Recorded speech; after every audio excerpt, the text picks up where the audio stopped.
Hey there, welcome back. This is the third episode of The Letter, and this is the first video that I filmed in my new room. So I have my pretty lights, which change colors, so if that's distracting, I might change it. But yeah, I'm just gonna have this little guy. It's getting a little bit creepier, so I'm really excited to see what else is gonna happen. October 24th. A buzzing sensation jolts me awake.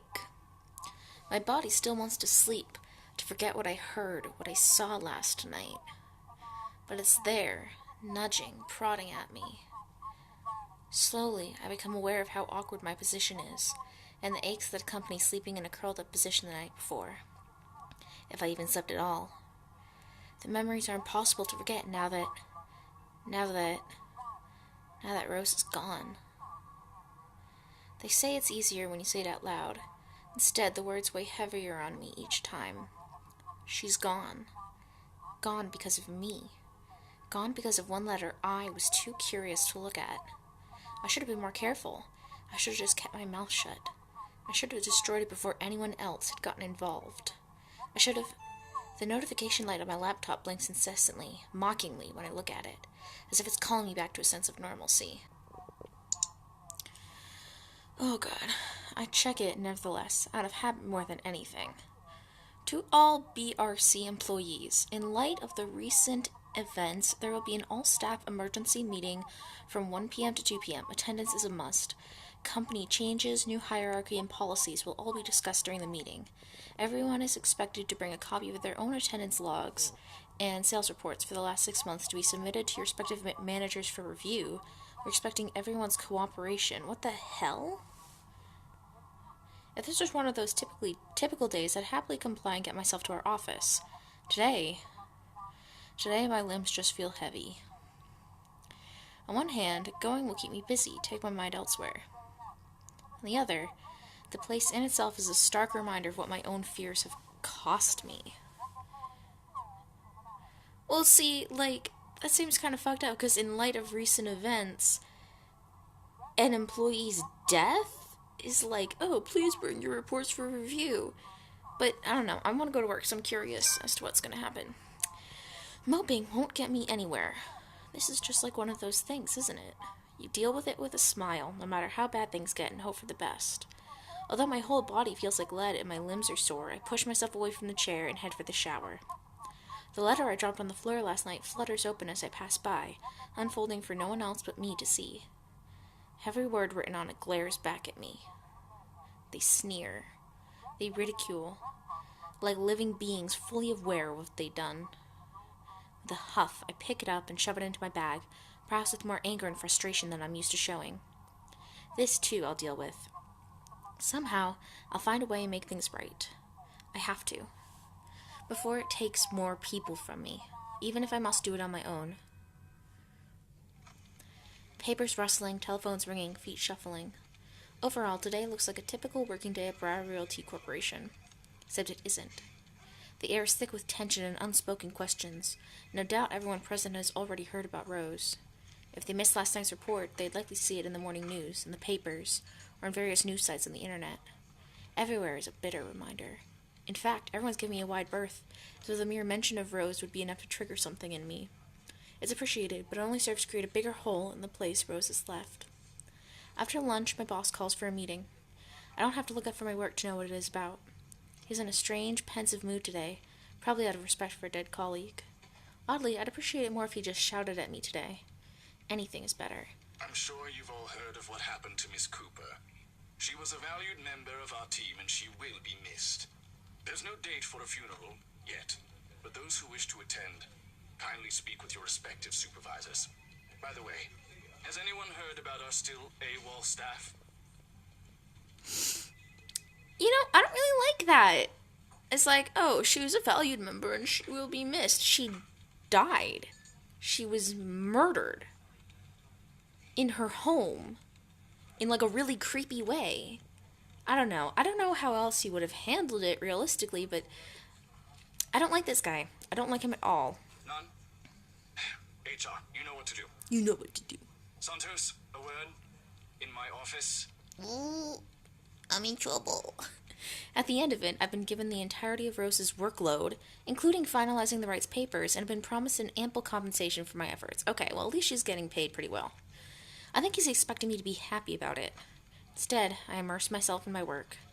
I have to, anyway, if I want to forget. Time flies when you do, and by the time I give notice, it's already late. Everyone's already gone, leaving me in the company of a radio and a member of our janitorial staff. I don't even know his name. Rose likely does. She remembers people easily like that. The Luxbon Police Department continues its search for the following reported missing people.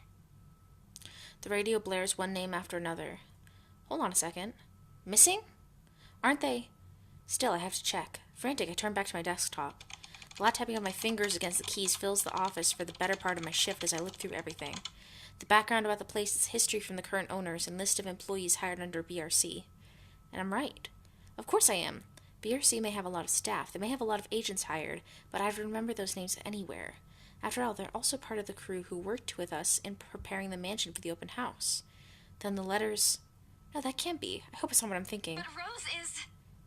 Something snaps into place in the fraction of a moment. I don't get it!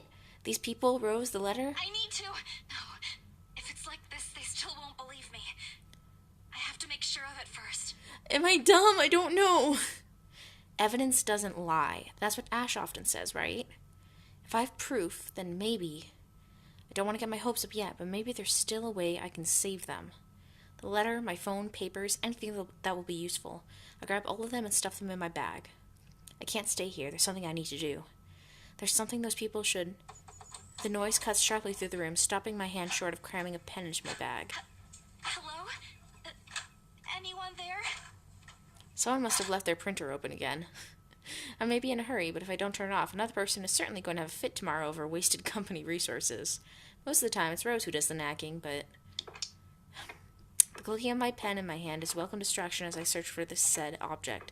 I really like how it uses, like, subtle sound effects in addition to music and stuff like that. It really helps immerse you. I don't know. Each stride my feet takes also echoes through the empty workplace. I've lost sight of the janitor minutes ago, with me being the only one left. The tapping of my feet against the wooden floor is something I soon learned to appreciate. It doesn't take me long to find it. By the time I turn it off, 5 pages are already strewn about on the ground, the paper tray having also been left ajar. Sighing, I pick each of it up to put someplace proper. But the page that greets me next makes me wonder. It's gonna have the letter on, isn't it? Yup! The chill that makes its way up my spine is as numbing as that day in the attic. The sheets crinkle under my tense grip. All I can hear is my breathing as it rasps through my gritted teeth. Before I can even gather myself, take the first steps out of here, total darkness suddenly envelops me. No, this is not happening. This is not happening. Oh my god. And as if hearing every horrid thought running inside my head right now, something snaps. I'm trying really hard not to scream, but I probably will. I don't want to wake up my roommates, but oh my god. A soft creak grating through the thin veil of stillness that has descended in the room. Every muscle, every bone in my body goes rigid at the sound. Familiar. So familiar now. Yet my own traitorous curiosity still presses me to take a careful peek over the cubicle's wall. It's her. Standing in the only exit of the office, albeit facing away from me. She doesn't even need to turn around for me to know it's the same misshapen face, tattered clothes, and unsightly gait. The same person in the attic. I take a step back, the pen I'm holding slips from my hand, and her entire... No! Am I going to have to do that tapping thing again? A scream almost escapes my mouth, and I duck under my table as quickly as I can. My heart is pounding hard against my chest. I can hear the bone-chilling sounds of her walk, the weird clicking that follows her, and the telltale squelch of something wet as she walks towards me. Nearer and nearer. The sounds are slowly getting louder. The only thing keeping the whimper from escaping me is my hand as it covers my mouth. Someone please save me. Anyone? I close my eyes, muttering a continuous stream of prayers, all while attempting to steady my own breathing. Please, please don't let her near me. Wait, what am I tapping? Oh, fuck. Okay. It's gonna jump at me. Our Father, who art in heaven, hallowed be thy name. Thy kingdom come, thy will be done, on earth as it is in heaven. Give us this day our daily bread, and forgive us our trespasses, as we forgive those who trespass against us. And Lead us not into temptation, but deliver us from evil. When the last lines of my prayer have left me, all that remains is a hush. None of her footsteps nor those chilling sounds she makes. Only silence. Is it safe? It's not. It's not. Another second passes and when nothing comes. What?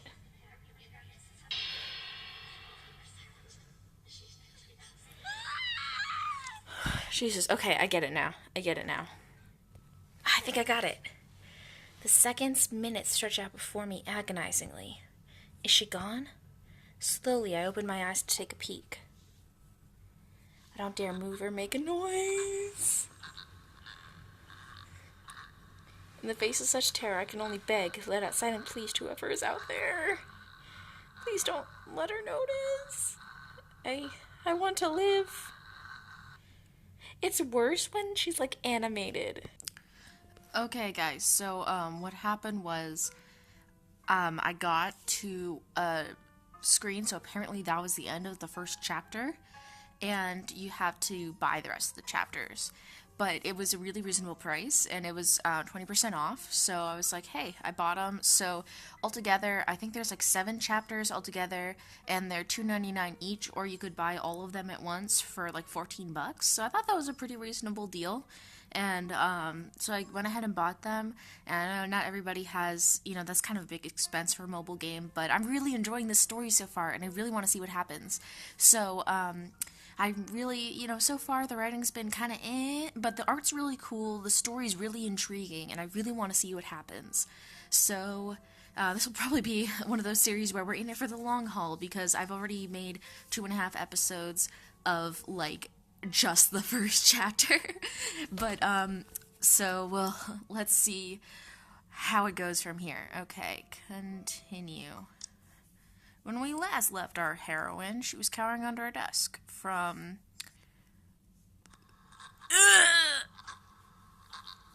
Please don't let her notice. Oh god, it's so much worse when she walks. I can't do it.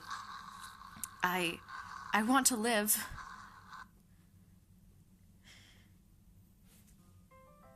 Okay, now it's on to the next chapter. Hanna. This is October 17th, so this is a week before. It is far too easy to get them to pay attention, enraptured. They hang on to my every word and follow my every move. All of it would have been stifling. Hold on, I need to do a nice voice. All of it would have been stifling had I not grown used to such stares. Most are respectful, some are hostile, if we are honest.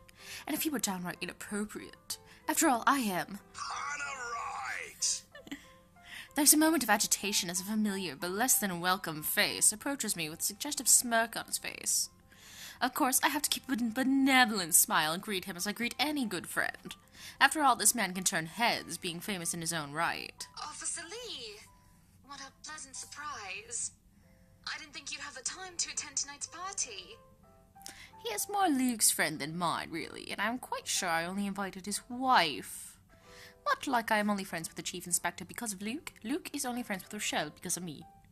Okay, I'm really bad at accents. Unlike how I treated Lee, however, Luke never hid his animosity for the Lee matriarch. It was an odd sort of friendship where we would have awkward double dates. I don't even recall his first name. It started with an N, I think. I might be wrong. Aside from being Chief Inspector of Luxburn Police, his wife, Rochelle Lee Nevance, owns a General Electronics company, fridges and freezers mostly. Oh, I always have time for my favourite socialite couple. Might I say, you look positively ravishing tonight. No, you may not say. I see the husband isn't with you. The way he eyes me up is enough to make my skin crawl. I just wish Luke is here to fend off the more unseemly of our peers. You know the ones.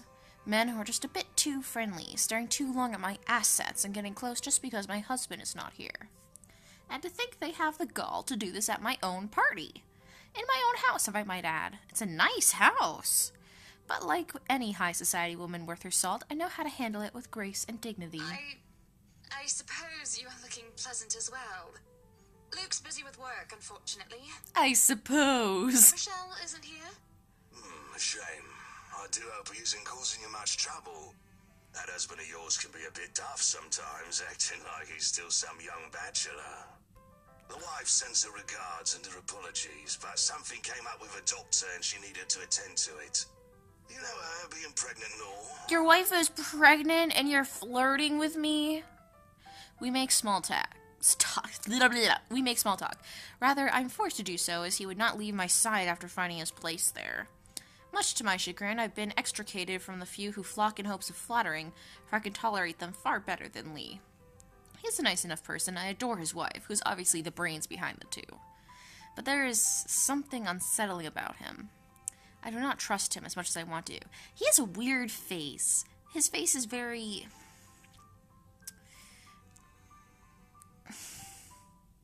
I don't like it.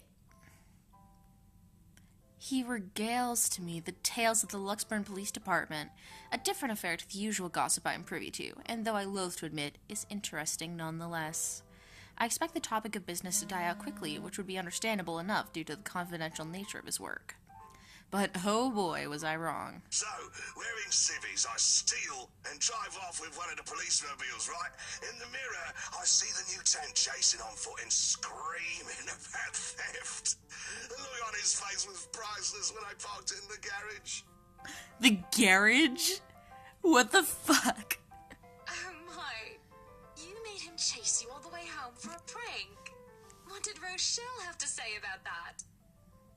Rochelle has a strange love and hate affair with Lee. I mean, you are her husband.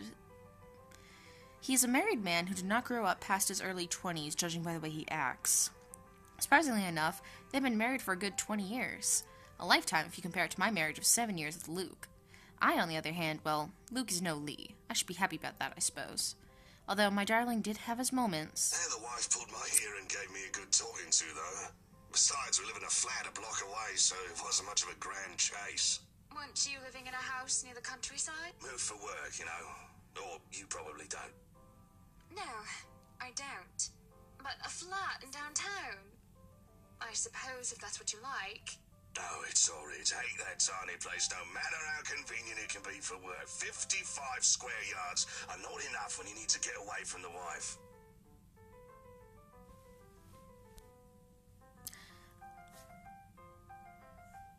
I wouldn't mind a place away from the city. Even started looking at the ads. I spied an interesting lot, actually. Heard it was finally put up for sale. Or that something mansion, you know the one with all the ghost stories. I know what he is talking about. There are really only a few urban legends around here. It's... The Ermiger Mansion? The Ermiger Mansion? That's the one. Worthy of a king it is. I'd buy it myself, but Rochelle would only gripe if I brought it up to her.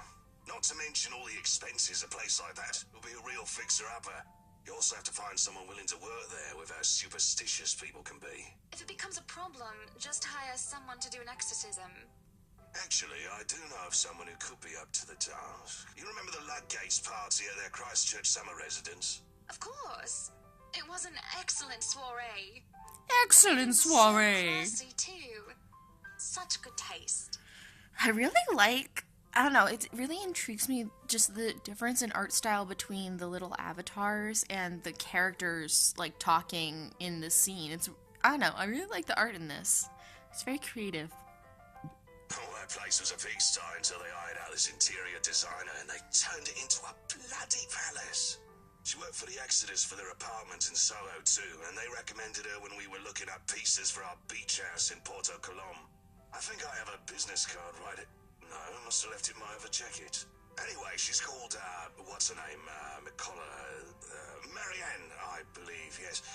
But truly, if anyone were to get that place in McCollar, well, they'd be the envy and the talk of the town. It sounds kind of like he's setting me up. Just saying.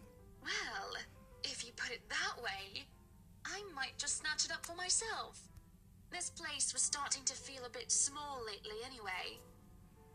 Sure, a 3-story penthouse might not fit the definition of small for some people. A 3-story penthouse? Okay, maybe a lot of people. But it isn't big enough to have grand parties in. What the... As it is, I only invited about 30 people to this one, and it already feels cramped in here.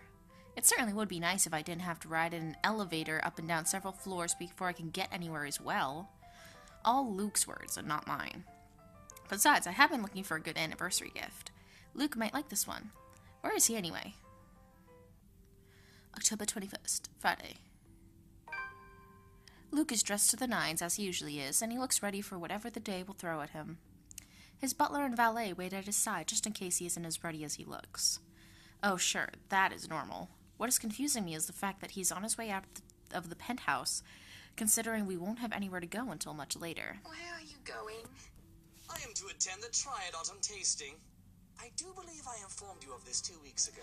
I do believe I informed you of this 2 weeks ago. Yes. And might I remind you that I had stricken that off your schedule? Because 1, the doctor told you to stop consuming so much alcohol. And 2, I informed you a few days ago about the open house we are going to attend in its place. I've even found this marvelous interior designer, Mary Ann McCullough. It's a 3.5-hour drive to Cardiff. I don't have time for this. This is like that little party you threw all over again.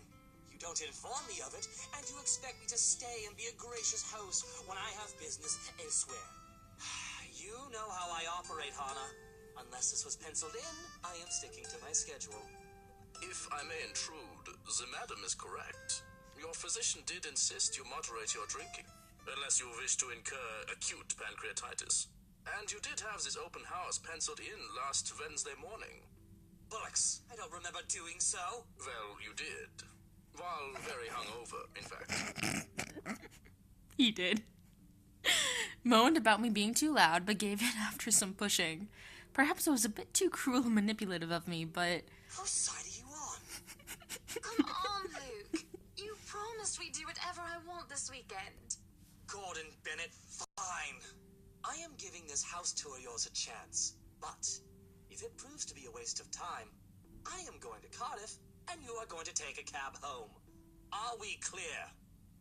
It's just a bit of husband and wife tit for tat, isn't it? All couples have their arguments. Once the honeymoon phase is over, as they seem to call it, reality sets in that you and your partner might not always see eye to eye. Perhaps it has been the years. 7 of them is nothing to scoff at. I just cannot bloody believe I agreed to this. I was really looking forward to the Triad tasting. I'm sure you were, bucko. Though sometimes I think it's something a bit more than just simple disagreements, and I have to stop myself from wondering where we went wrong. There's always the Triad Christmas tasting in Manchester next month, and that'll only be an hour and a half drive. Have I been neglectful? Have I offended? Have I acted shamefully? Yes, but Cardiff. Certainly any problem can be discussed, as long as he doesn't turn me away. Well, there goes my good mood. Are you happy now, Hanna? Why must he treat me... I'm gonna defend myself. Yes, I am very happy, Luke. Because for once in a very long time, we are doing what I want. I'm ecstatic. Understood? And this would be perfect if you stop acting like a child who needs their nappy changed. We will be leaving after lunch for the Ermengarde mansion. You are going to park your rear in the car and keep mum. And you are going to behave during the tour.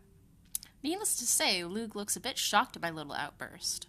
He openly closed his mouth a few times, struggling to reply, before he crosses his arms to look like, well, a moping child. Any more rules for this little excursion of yours, Your Highness? No wine. No wine? Unacceptable! I am already not allowed to the tasting, and you would deprive me of that simple pleasure?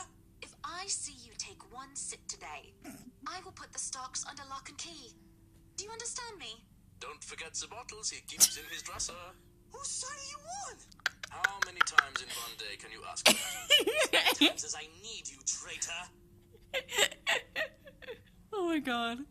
The ride to the mansion is quiet, with Luke having stared out the window the entire way, not paying attention to anything around him. Meanwhile, I am conflicted. I don't know if I should apologize for changing his plans like that. But by the time we arrive at the mansion and I see his eyes light up in genuine interest, apologizing is the last thing on my mind. See, I'm the exact same way, because, like, if I have a plan, that's my plan, and I'm going to do it, and I will not change it. And if someone changes it suddenly or something happens to cancel it, it just ruins me for the whole day. But that's because, like, I actually have, like, anxiety and sensory issues. So this guy's just being a douche! The whole affair with the Ermengarde mansion is certainly an interesting experience. The place had been renovated and restored by the owners to what they claimed to be acceptable standards. The mansion itself looks like something befitting a fairy tale or a period piece. It is tastefully decorated, and with a little bit of love and attention, I'm sure it can be a place Luke and I can call home. And the number of other prospective buyers that have come from the powerful and wealthy of Luxburn certainly did not disappoint, making this estate as prime property. The Lees are amongst the group who went with the Rose woman, and I saw a few other notable faces that I did not really like mingling. Fortunately for every one of them, the Wrights are interested in buying. What is her problem? Ooh. What's her face? I already feel Isabella. Isabella, oh, her sprite does not look pleasant. I still don't quite understand what's happening. One moment, she's scrambling to give us the paperwork to finalize the sale. Then she's panicking over some sort of prank letter or another. Dear me, is Isabella all right? It is apparent with the way she shakes and by the pallor of her skin, something has really shaken her up. Isabella, do you need me to call that ambulance? I'm worried, but it will be best if she is attended to by someone more familiar to her, like her partner. But even then, the girl refuses Rose's offered drink and looks just about ready to make a run for it. No, I'm just feeling a bit out of it. Excuse me. I'll be back. I just need to catch my breath. And she does so just as I predicted, and her partner follows like a concerned mother. That's Rose. There's an awkward air among us as we are left in the wake of whatever that was. The others murmur and gossip with each other, speaking of the poor, daft girl and telling the tale to whomever was not audience to the act in the first place. It doesn't take too long for the woman, Rose, to return and pull us aside into the study for what I rightfully assume is damage control. Ooh, that's a cool study. Rose invites Marianne in, too, hoping to apologize to her as well. But the woman refuses, saying she's not one of her clients anyway. That leaves myself, Rose, and Luke, the last all too eager to make himself comfortable in his study he's no doubt already claimed as his own. I can't apologize enough about what just happened. Please forgive Isabella. She's been under a lot of pressure lately. She's young, and all those rumors about this being haunted just got to her head. And it must be this terrible heat, too. Not a drop of rain for days now. Are you sure it is wise to just let her go like that? Where is the poor dear? She might get hurt. She's more likely to hurt somebody else, given what just happened. Luke, I told swear her to sit God. down and take a break. Already rang someone to pick her up, too. That might be for the best, dear. But please, we're here to talk about the mansion, yes? Why, I absolutely adore it. Don't you, Luke? Some of the rooms will certainly have to be repurposed. We want to change the appliances and have Marianne lead on the decor, but the whole thing is just lovely. I guess. It's certainly a lot roomier than our penthouse. I guess it's nice. Exactly. Lots of space for guests, parties, a lot of room for little ones to run around too. Let's not discuss that right now, Buttercup. Awkward. Anyway, I do think it would be a shame to let this mansion slip past us. But you haven't even finished touring the house. Well, we like what we've seen. I'm making her job easy for her, am I not? No need for loans or long price negotiations. We can just sign a contract and close the deal. Really, you'd think the woman will be more happy about an easy sale. I know how these estate agents work, how long they had to wait, and how much they had to spend even just for a single sale.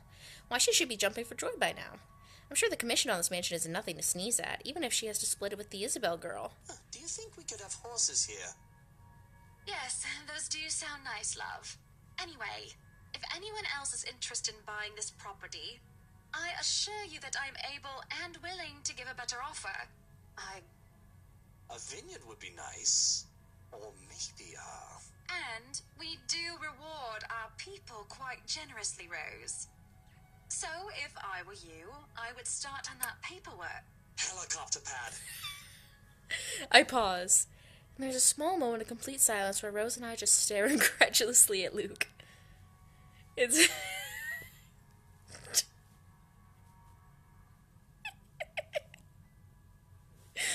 It's an unspoken understanding, a rule between the two of us that we have to put on an act. With our social standing, where image matters, it is also important to avoid making enemies. And to follow this rule is an easy feat for me. From youth, I've been the well-trained social butterfly, gracious and graceful. Luke, on the other hand... Oh, wait, what, Luke? No, what? Whatever would we need a helipad for? Well, he likes to play the fool sometimes, even if he is anything but. As he throws me a wry smile, I shake my head and beckon Rose over. This is to be our home, and there is nothing she or anyone else can do to change our mind. This is a place that speaks of power and importance, and at the same time of safety and comfort. Perhaps we can even have our family here. There's definitely no better gift than this for our special date. Why, everything here is absolutely wonderful. Ah! Don't like that. Well, except for this ugly painting in the study. Who puts that there? Looks like a bad fake of an Edvard Munch painting. Here's the deal. I'm willing to pay 10% higher than your listing price. If anyone tries to outbid us, just add another 5%. I doubt anyone can, of course. Or, you know what? Just add 15% to the listing price, and we can sign all the paperwork now. I guess, if that's what you want. That won't be any trouble. I don't have all the papers now. Didn't think this would be a quick sell. I'll have copies sent to you so you can look over them.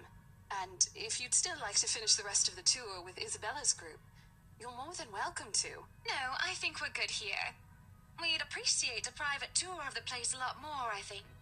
All right. Should I let Marianne in, then? Marianne?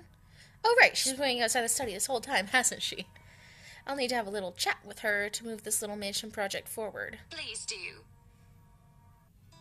There's a look of apprehension when the other woman enters the study. Yet, like a professional, I see the moment when she steels herself and masks her worry. Admirable. We have this project, then? Of course.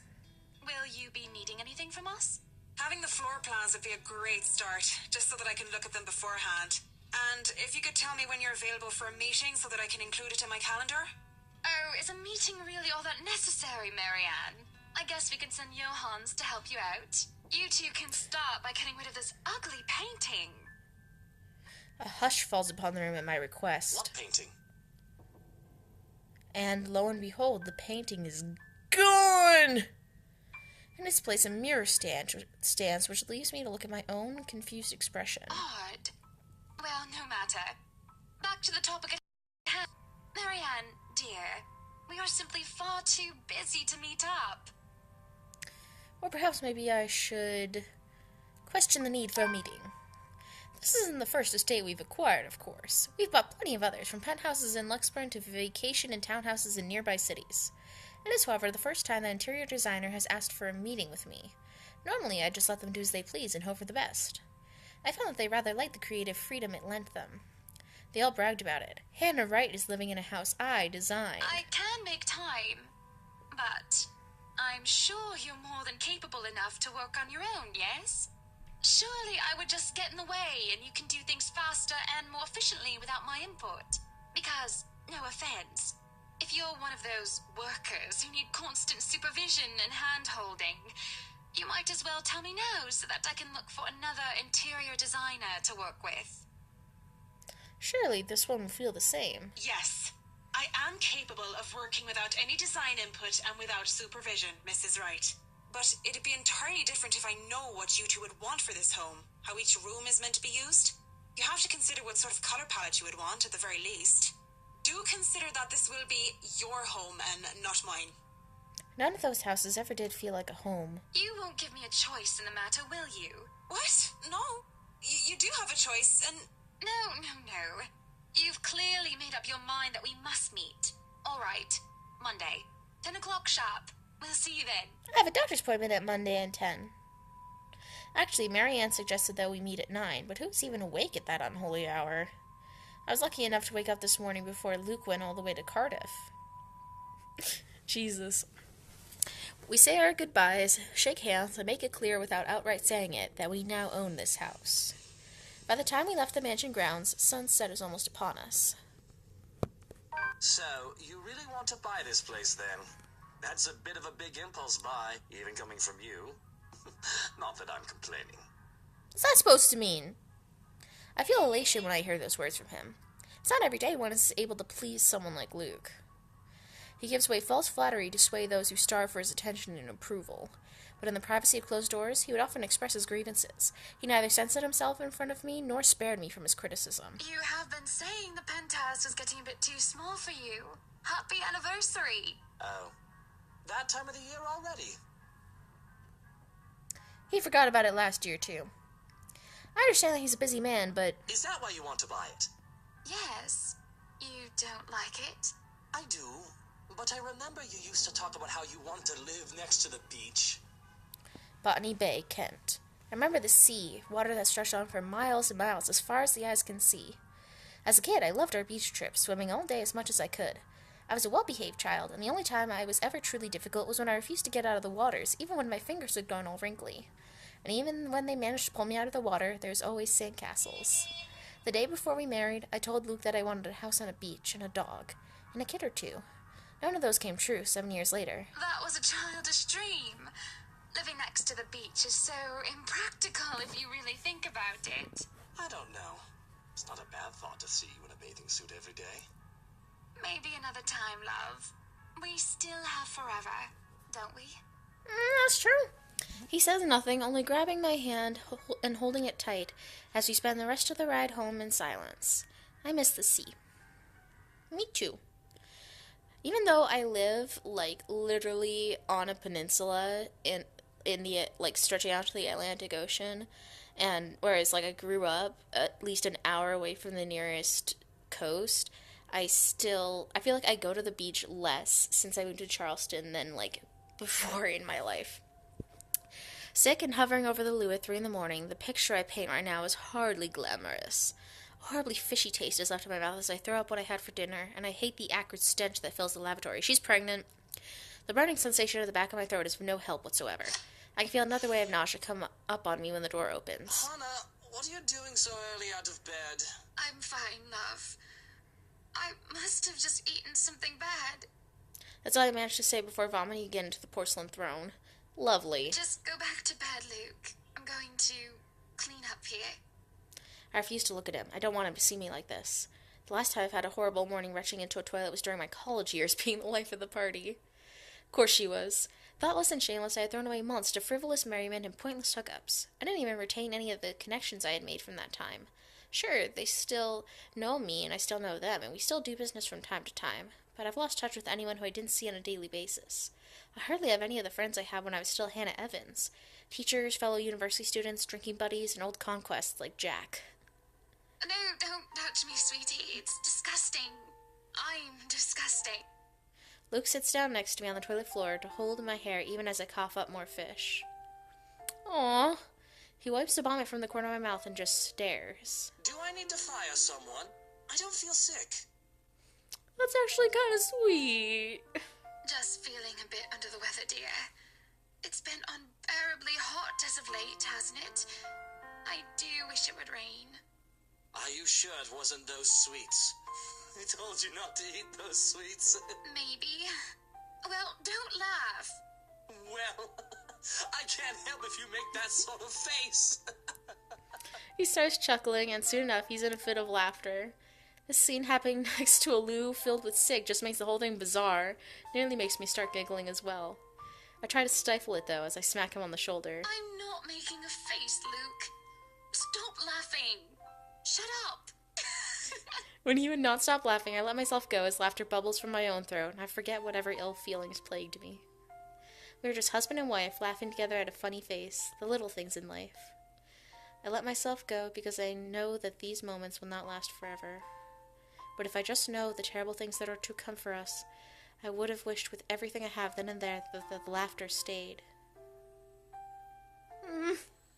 October 26th, Wednesday. Hiya! Come on now! The place is bustling with movers, carrying furnishings here and there, along with several trunks of personal belongings taken from our penthouse. Luke watches them like a hawk, making sure nothing is handled carelessly or gets stolen. Careful now. I know your pictures are framed by cheap plastic, but those are framed by African blackwood and are one-of-a-kind commissioned paintings. Jeez Each one is easily Louise. worth a lifetime of what you lot make.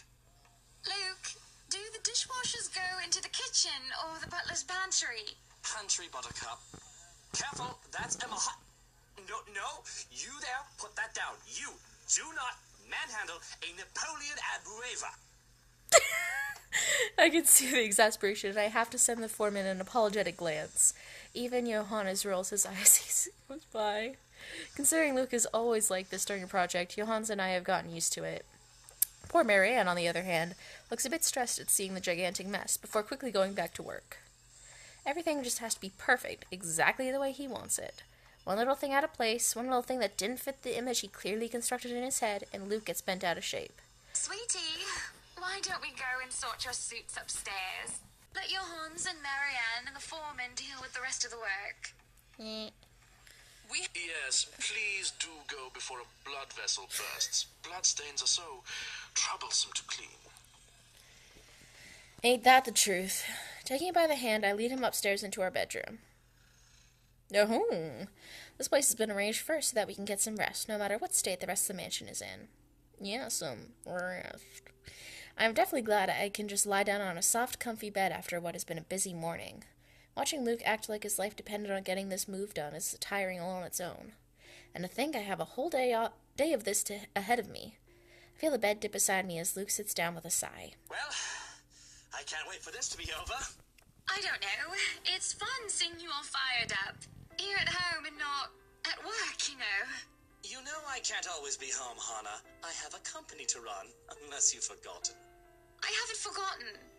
You're the one who insists on being there to make sure each and every little thing is under control. I just really miss you sometimes, and I wish you were at home more often. Why, if you're not careful, I might go a bit loopy and I'll start bringing cats home. And soon enough, one day you'll find yourself going home to a farm just filled with felines that follow you everywhere. Oh, don't bluff. The things would shred up your precious furniture. Besides, you don't even like cats. True, true. Dogs are infinitely superior, of course. But what about the wet dog smell? The mess. I'm not cleaning up after a mutt, no matter how cute. If you think about it, a cat would be better. Like, I love this because, like, sometimes he seems like a total douche, but in private, they're just, like, I don't know, they're really cute together. We laugh. It's not always that we can just lie down and talk about these sorts of things. To joke around as if we're teenagers again with very little problem in the way of responsibilities and roles.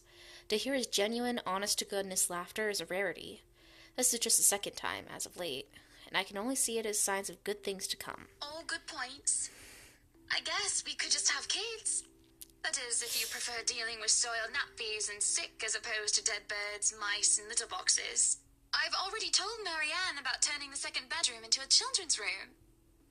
I guess sometimes I don't know when I'm crossing a line.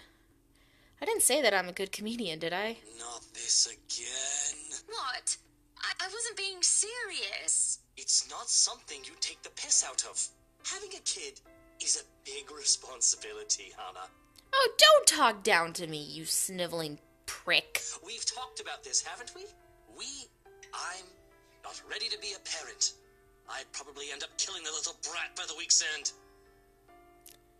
What should I say? I don't think he'd be a great father, so I'm just going to apologize for bringing it up. I feel guilty, uneasy even, about bringing this topic up. This isn't the first time I brought it out there, considering we've been married for 7 years. But I should have learned my lesson. Talking about it has always gotten me disapproval. After all, this is one of those surefire ways to get Luke into a terrible mood.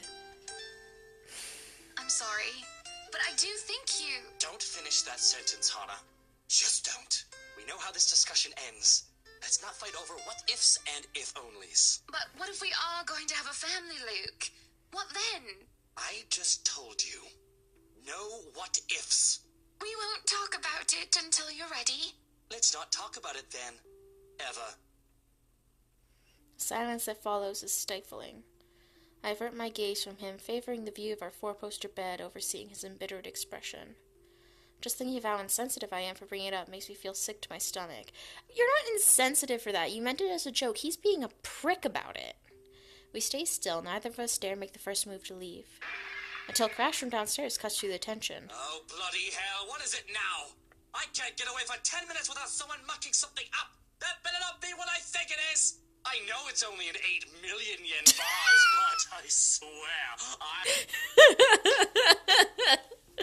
I don't stop him as he storms off, and he doesn't even bother to look my way. Yet I can still feel his eyes boring into me. Alone, as per usual. I really should be used to it by now. I can feel the minutes tick by with me just lying there, feeling miserable and full of self-pity. I've rolled over to lie on my stomach at this point with my face buried into the pillows when there's a knock at the door. Grumbling at them to go away doesn't work, as a voice comes from the other side. Madam, the photographer from Luxury Living is here. Wait, is that today?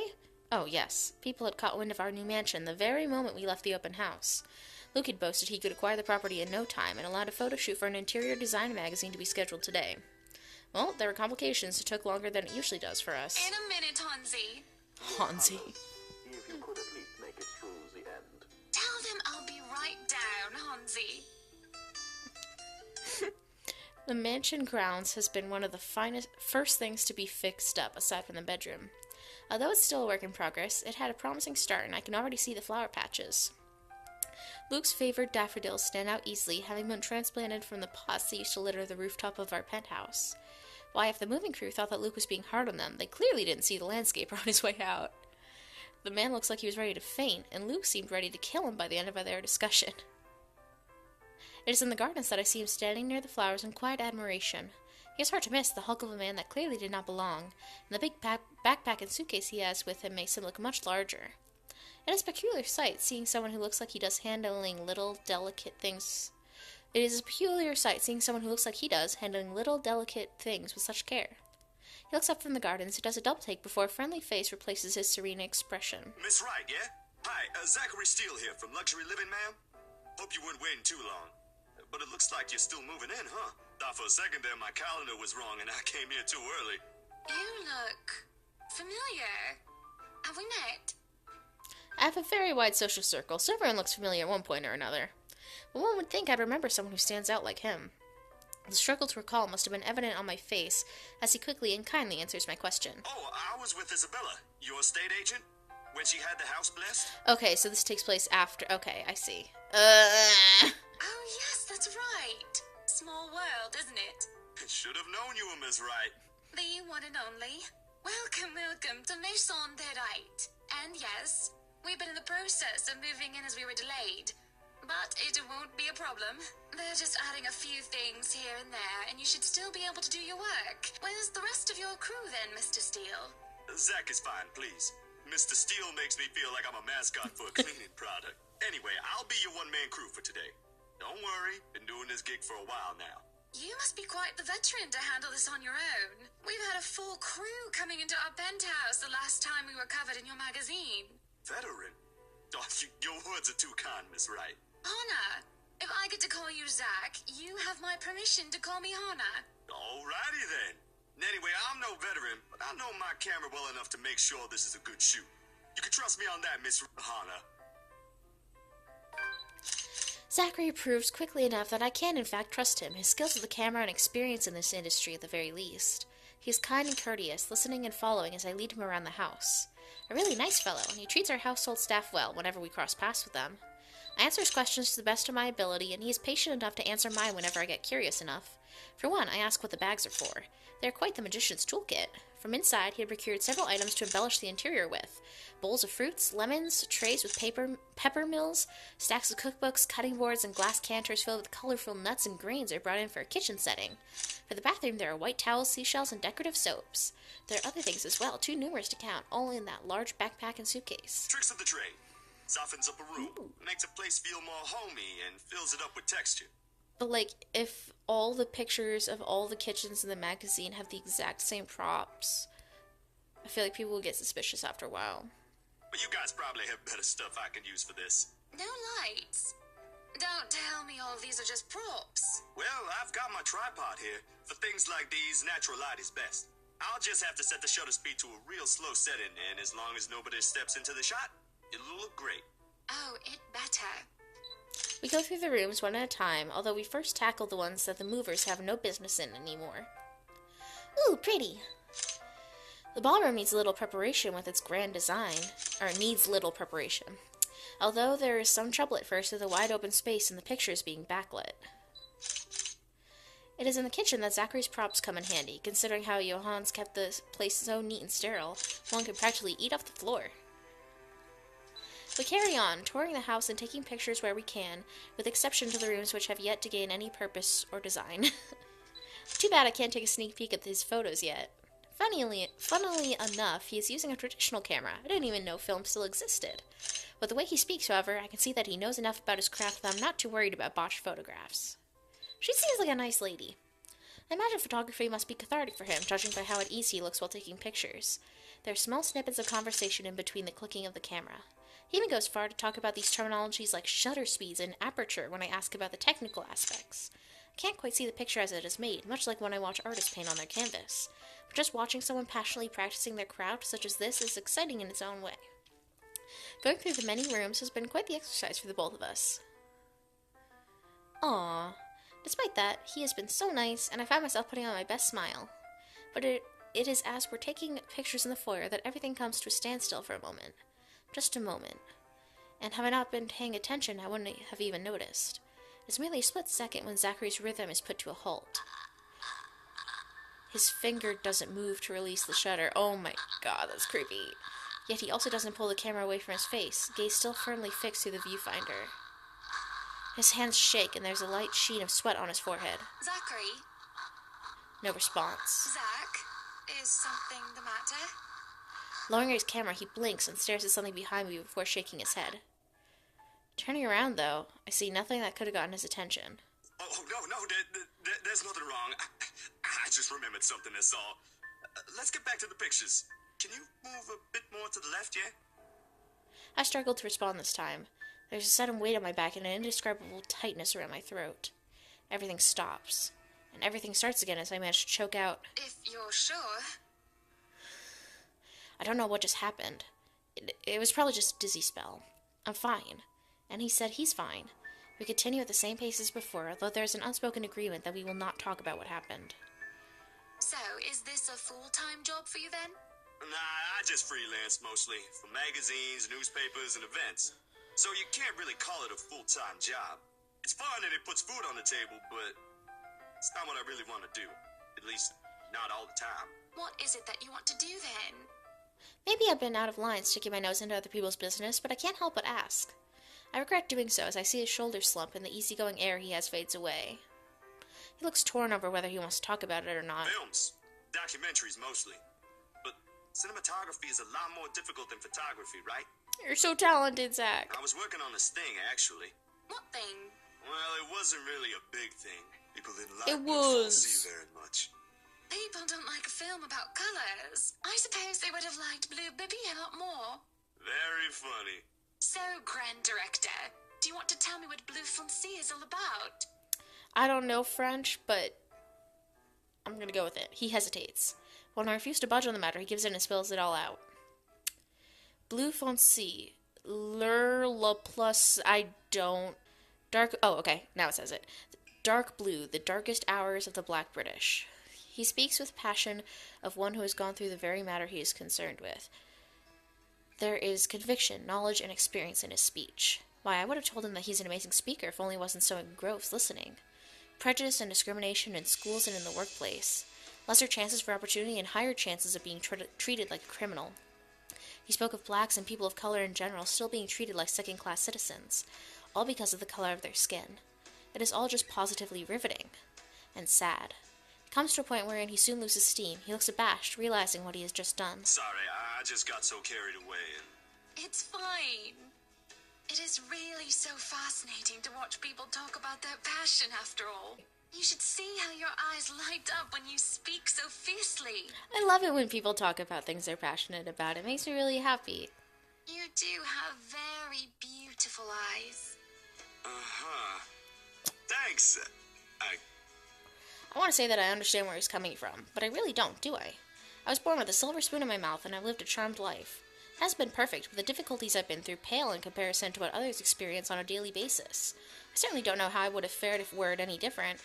Would I still have met Luke, and would he still have loved me if I was any lesser? What was your home like? These things you talk about. It sounds like you've... Well, I don't mean to pry, I mean. I live with my older sister and my grandparents. We had a shop selling all sorts of things below our flat. And well, I was one of the few non-white, non-British students in class. I didn't get pushed around or anything straight up. Even then, I was one of the biggest kids around, but a pencil and notebook would go missing, you know? Oh, that I knew.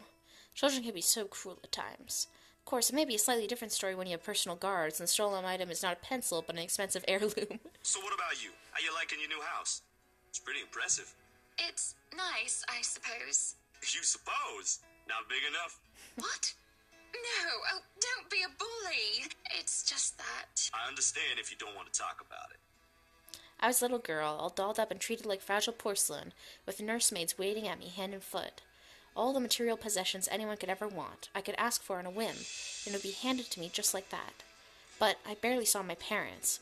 Just goodbye kisses in the morning before they went off to who knows where they were headed or needed to next. I saw them more often on the telly or in the papers than I ever did in person. I remember my old house. It was a lot like this one. Big walls and big halls, but nobody in it. Not really. It makes you think how alone you are. A pensive mood overcomes us, and there's a moment where neither of us are sure how to go on from there.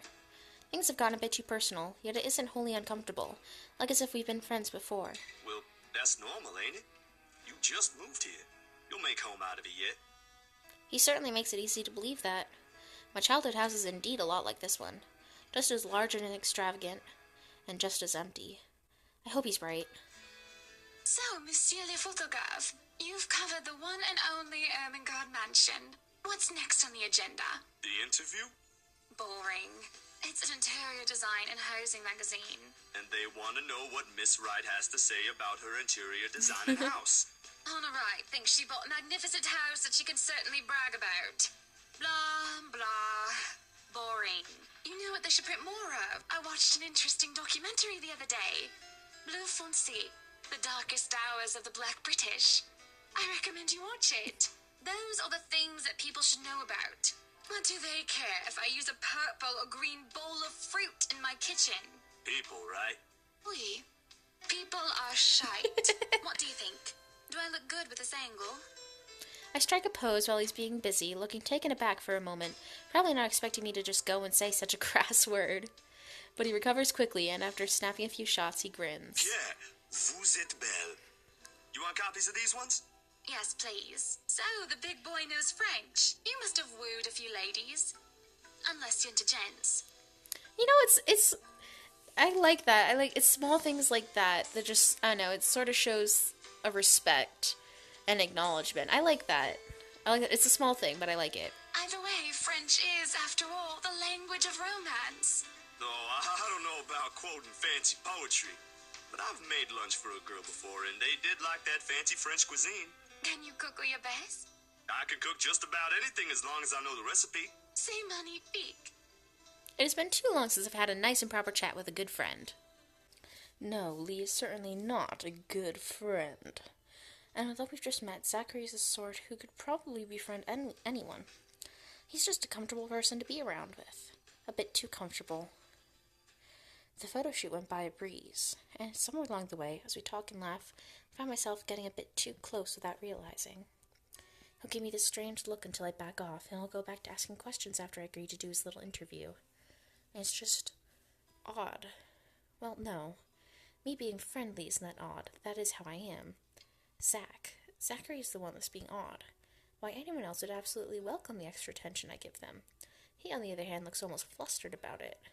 He should be used to different personalities by now, having to deal with various people when he works. And if not, he needs to start. Perhaps nobody has shown him attention of this kind, but he's a big boy. He should be able to handle me. All it is a friendly touch here, a pretty smile there, and a gentle swaying of the hips as I move around. Honey. Zachary grew more and more red every time he noticed. Am I being mean as I find enjoyment in seeing him unravel? Perhaps. This went on during the interview and beyond that. There's nothing wrong with what we're doing, right? Zachary and I are just having a playful, friendly chat while enjoying the outside view. At least that's how I see it. I'm sorry, but I'm really getting distracted. Could you maybe stop doing that? Stop? I'm not sure if I want to, though. I'm gonna stop it. I'll stop if it makes you uncomfortable, sweetie. Sorry. No, I should be the one apologizing. Why, you're a shy one, aren't you, big guy? It's not that, but... He gestures to the ring on my finger and lets the fact of the matter hang heavily between us. Being told implicitly that I am too forward is not a common occurrence. I think I'm more stunned at the fact that he pointed it out rather than, well, being rejected. Not that anything is going to happen to us, but happen between us in the first place. It's just going to be some harmless flirting, right? So, you've never had a girlfriend? No. No boyfriend either. You know, just in case you were gonna ask for that one next. And you haven't even had your first kiss? Not a one, ma'am. Do you want to have your first kiss today? I can't help it. Oh my lord. I really, really can't, and I'm going to apologize lots later. Surely, by the catty smile on my face, it's obvious that I'm just pulling his leg. Ah, come on, Hannah. The laugh I fail to contain certainly gives it away if it still isn't obvious. But still, he lights up in embarrassment, stammering and sputtering objections. You're married, and this will be extremely unprofessional. I never said I would kiss you, silly. Oh, Johans! No, what? No. Don't call your butler. She's Hanna. That would be for the better. I don't think his husband would appreciate it if I made him kiss another man. I do not think he can hear us from here either. But it is hard to think you're not taken, Zachary. Why, whoever becomes your girlfriend will be so lucky to have you. You can cook and take wonderful photographs. Wonderful meals and wonderful memories. I can play guitar too. You can? He's really just a full pack of Jenny. Oh my. Wonderful serenades as well then. Perhaps I can find a young lady who deserves a fine, strapping young gentleman like yourself. Let's not get carried away. Besides, I gotta be going. It's getting late and I got someplace else to be. A shame. I will be expecting you again soon, I hope. For a copy of my photographs, yes? Of course. I'll even deliver them personally. Just, don't try to make me kiss your butt when I drop by. As fate would have it, the very moment the words leave his mouth, Johans comes out of the house. Judging by the slight raise of his brows, he has heard only the tail end of the sentence. There shall be no kissing of any butlers under this roof. Danke. But you are not under a roof, are you, Hansi? To my amusement, he takes a step back, safely placing him within the threshold of the foyer and under the roof of the house. And just as ever, he is quick to return with a sardonic reply. I am now. As I was saying, madam, it's about time for supper. Will I be needing to set an extra place at the table? Oh, what? No, I was just leaving, actually. So, you have a good night, Hanna, and you too, Hansi. It was nice to meet you, Zach, honey. You have a safe trip. He nods, and the grin on his face, as we say our goodbyes, is the sweetest I have ever seen. I linger, looking out for him with his relatively tiny bicycle, backpack safely secured on the basket by the front, and suitcase hooked to the back. I watch as he went down the path back to Anselm Village, until he is nothing more than a blip in the horizon. I cannot help the small smile on my face as I go inside for supper. Entering the dining hall causes me so much confusion. It is dark. For a moment, I thought the electric work is not up to par, but that clearly is not the case, as every other room is bright with artificial light. Finding the light switch is a monumental task considering the size and my unfamiliarity with the room. I would hate moving into a creepy old house like that and not being able to know where the light switches are. To make matters worse, the darkness grants the room a different atmosphere, eerie and frightening. It takes longer than I thought to find the switch, something that will have to be rectified later on. My skin starts to prickle, and there's a distinct feeling of being watched. It unsettles me, and only spurs me on in my search. And when I do open the lights, there's a hiss. I'll turn the lights down, woman. Ah, he's drunk. There at the end of the hall is my beloved husband with his face in one hand and a glass in the other. Perhaps I can let it go if it's only one glass of wine.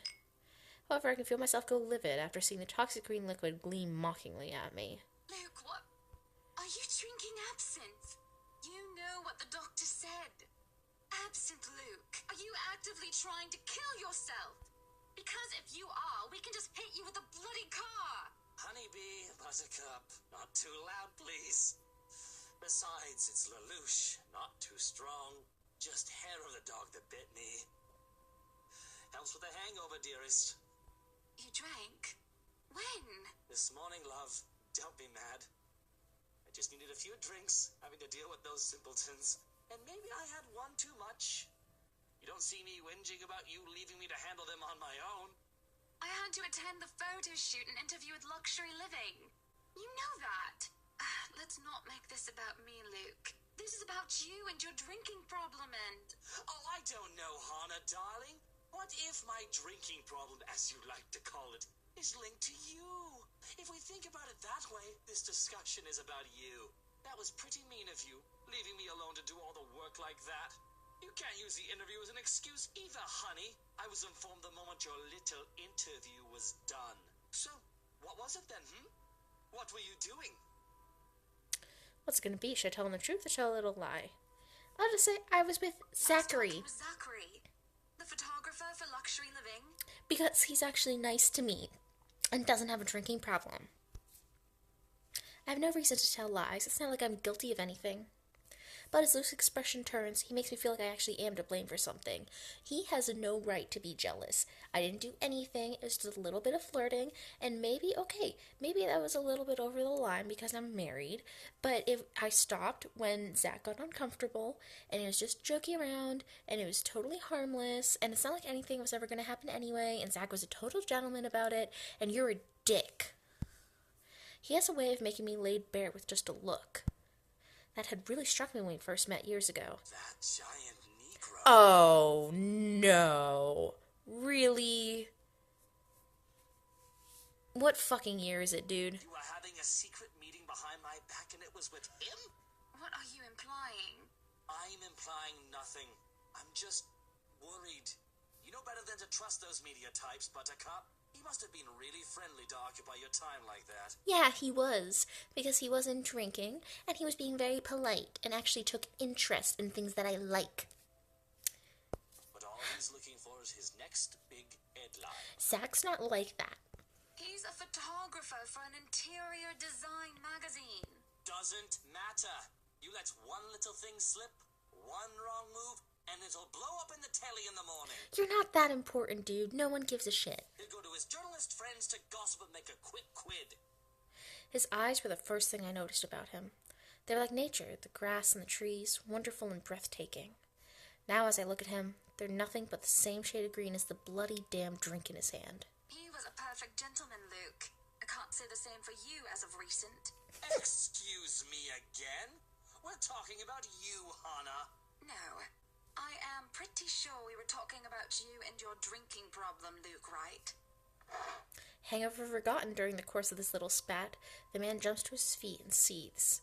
Looks like he's barely stopping himself from throwing the nearest thing he can find. Oh, it is not a problem. I can stop whenever I want. And even if it was, I think you can very well stay out of it, as it only affects my own kidneys or liver or whatever the bloody hell that shite pollutes. Whatever aftermath that occurs because of your little chit-chat with the Negro affects the both of us, however. Wow. I can't believe I almost liked you. Look, Luke. Nothing will happen. You have to relax. It was just a friendly chat. Well, now I think I'm getting jealous. Oh, too fucking bad. Or I would be if it weren't for this damn headache. Maybe you should drink more. Maybe. Supper spent in silence with nothing but the occasional sound of silverware. A grand feast has been served. Well, grander than usual anyway, most likely due to Luke's complaints of stress. Yes, being so rich and having to oversee this beautiful mansion that you have to move into, it's so stressful. Jesus. A platter of native oysters for starters, and tranche of turbot with purple sprouting broccoli, lemon, capers, and anchovy sauce. I don't think broccoli is supposed to be purple.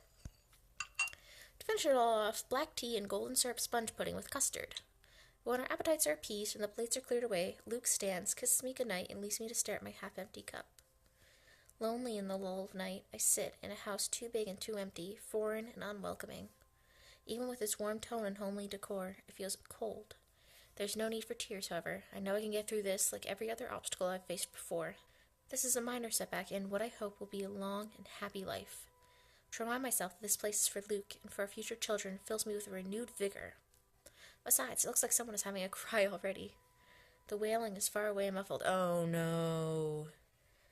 Yet at the same time, it shakes me to my very core as I hear it, as if the suffering is just standing right beside me.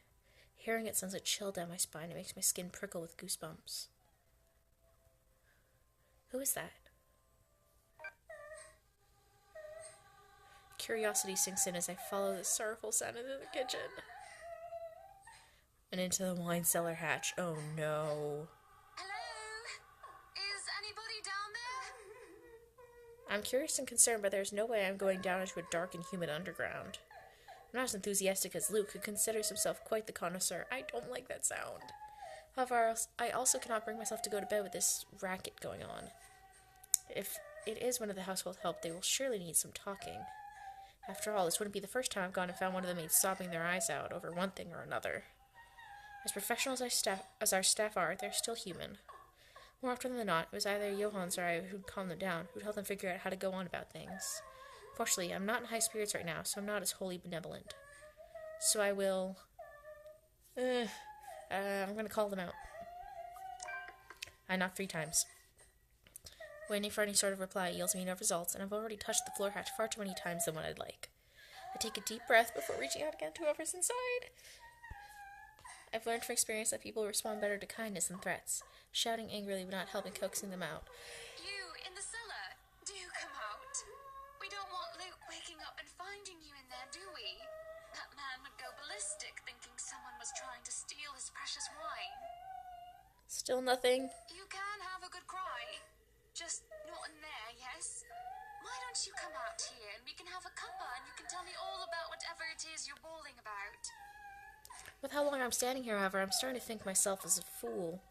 I don't want to acknowledge the other feeling I have, especially as the wailing took an eerie turn.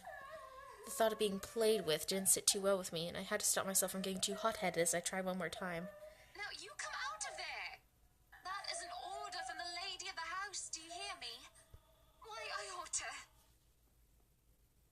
I freeze as a hand clamps down on my shoulder. The dread I've been feeling all this time makes itself known as I kneel, unmoving, not even daring to breathe. I can feel my heart pounding against my chest. But the touch is gone as quickly as it had seized me. Oh, God. Oh, Jesus. It is only Johans I see when I look back. Apologies, madam, for touching you like that. You were not responding to my voice, and you looked about ready to wake the whole mansion up. I'm sorry. I was getting rather loud, wasn't I? But that crying woman in there, we must do something about her. He grows silent for a moment and just looks concerned. At least I'd like to interpret it as concern, given how stoic our head butler usually is. Or rather, it must have been concern, as he takes off a glove and presses the back of his hand on my forehead, before his worrisome inquiry. I beg your pardon. What? Crying woman? Are you feeling well, madam? In the cellar? Can't you hear her? Madam, Hanna, no one is down there. What? The cellar is locked. Only Luke and I have duplicates of the keys. Nobody is down there. I stare at him in disbelief. When I listen once more, I hear no crying. Tugging at the hatch for good measure prove his words to be true, too. The thing won't budge unless I had a key, short of using power tools on it. Perhaps it is time for you to go to bed, madam. You are simply tired and hearing things, a perfectly normal human experience. But if you are still experiencing auditory hallucinations in the morning, you are free to consult with me. There's a cold feeling in the pit of my stomach as he helps me up to my feet. What he says makes sense, and who am I to question someone who used to be a doctor? I'm just tired, that's it. Long day of moving, the interview, dealing with Luke, that has all drained me of any proper sense. Yes, I suppose you're right. I just need some sleep, that's all. Of course I'm right. Go on then. Gute Nacht. Good night, Johans. Good night, house. It's just fatigue. That's what I keep telling myself, though I can't ignore the strange feeling in my gut. Either there's something wrong with this house, or there's something wrong with my head. Sleep will be elusive tonight. Okay, well that sounds like as good a place as any to stop for there. It's getting creepier and creepier, and I'm really excited to see what happens next. So, I'm really enjoying this so far, but like I said, this will probably be a very, very long series because I'm only on the 2nd chapter. So, we'll see. But, yeah, thank you so much for watching, and I hope you have a wonderful day.